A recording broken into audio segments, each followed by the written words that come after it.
ధూమ్ధామ్ డప్పులతో అదిరిపోయే స్టెప్లతో సంక్రాంతి పులివేషాలు అదరహం అనిపిస్తున్నాయి. ఉత్తరాంధ్ర జిల్లాలో పేరుగాంచిన జానపద నృత్యం పులివేషం. ధైర్యానికి ప్రతీకైన పులి ఆహార్యం విజయనగర రాజుల కీర్తి ప్రతిష్టలకి అన్వయిస్తూ ఈ పులివేషాలు వేస్తారు. మరి సంక్రాంతి పండుగలో ఈ జోష్ లేకపోతే ఎలా? పులివేషాలపై మరింత సమాచారం మా ప్రతినిధి అనురాధ అందిస్తారు.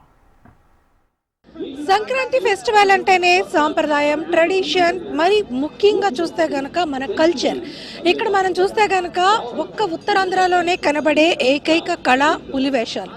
అసలు మనం చూస్తేనే టైగర్ అంటేనే ఒక పెద్ద రోర్, అంటే ఒక పెద్ద ఐకానిక్గా మనం టైగర్ని శక్తిగా చెప్తాము. ఈ పులివేషాలకి సంక్రాంతి టైంలో చాలా డిమాండ్ ఉంటుంది. అన్ని చోట్ల కూడా ఇది మనకి కనిపిస్తుంది.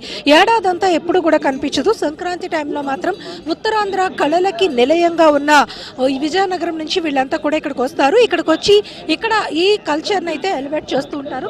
హాయ్ అండి, ఏంటి మీ ట్రెడిషన్, ఈ డాన్స్ మొత్తం ఇదంతా మన సంస్కృతి సాంప్రదాయం కదా. ఈ పులివేషాలకు సంబంధించి మీరు ఎక్కడి నుంచి వచ్చారు? అసలు మీది ఎలా ఇప్పుడు ఇదంతా నడుస్తుందా? విజయనగరం మేడం, విజయనగరం జిల్లా బంగవీధి. మా తాతగారు చిన్నప్పటి నుంచి మా తాతగారు ఇచ్చి మాకు వచ్చింది, అలాగా కంటిన్యూ చేస్తాం. మరి ఇప్పుడు కంటిన్యూ అవుతుందా? అంటే జనరల్గా ఇలాంటి టైంలో తప్పితే మిగతా టైంలో కనపడదు. మరి మీరేం చేస్తూ ఉంటారు? మేము పెయింటింగ్ పనులు గట్రా చేస్తాం మేడం. ఈ ఎవరి పనులు అలా వెళ్ళిపోతాం. ఈ ప్రోగ్రాలు ఉన్నప్పుడు అందరూ కలిసి వెళ్తాం మేడం. అంటే ఇది ఇప్పుడు ఇదంతా చేస్తున్నారు కదా, మరి మీ తర్వాత వాళ్ళు ఇలాంటివి చేయడానికి వాళ్ళకి ఇంట్రెస్ట్ ఉందంటే మీరు నేర్పుతున్నారా? నేర్పుతున్నారు మేడం. మా గురువు గారు ఉన్నారు, మా గురువు గారు అందరికీ నేర్పుతారు. ఎవరికి ఇష్టం ఉంటే నేర్చుకోవడానికి వస్తారు మేడం. సో సంక్రాంతిలో ఖచ్చితంగా ఈ పులివేషాలు ఇవన్నీ కూడా పిలుస్తారు కదా అందరూ. సంక్రాంతి టైంలో మీరు చేస్తారు. మీరు కూడా మీ ఆనవాయితీగా అంటే మీ వాళ్ళు వస్తున్న వారసత్వంగా చేస్తారు కదా.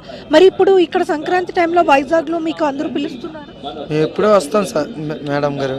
ఇక్కడ ఎప్పుడూ సంవత్సరం మేము ఇక్కడికి సంక్రాంతి సంబరాలకు వస్తాం, హ్యాపీకి చేస్తాం. ఇదండి, వాళ్ళైతే సంక్రాంతి టైంలో ఖచ్చితంగా ఇలాంటివి అయితే చేస్తూ ఉంటారంట. అయితే వాళ్ళ వారసత్వాన్ని కొనసాగించడానికి మాత్రం కొంత ఆలోచిస్తున్నప్పటికీ అది ట్రెడిషన్ కాబట్టి ఖచ్చితంగా కొనసాగిస్తామని అంటున్నారు. అయితే మన కోసం ఒక చిన్న స్టెప్ కూడా వీళ్ళతో చేద్దామంటే మరి పులివేషాల యొక్క వైబ్, ఆ ట్రెడిషన్ ఎలా ఉంటుంది అనేది మనం కూడా ఒకసారి చూడాలి కదా. ఒక్కసారి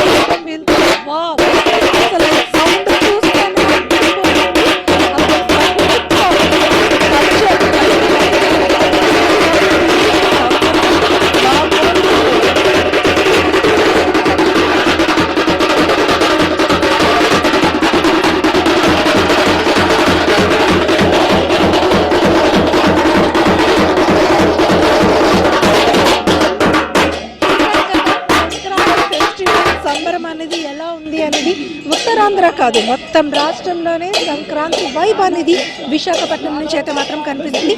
మరి ఈ పులి వేషాలతో ఇక్కడ వీళ్ళు వేసిన ఈ స్టెప్ మొత్తం రాష్ట్రంలోనే సంక్రాంతి వైబ్ని పెంచేస్తుంది. వీడియో జర్నలిస్ట్ ధనుష్తో అనురాధ, HM టీవీ, విశాఖపట్నం.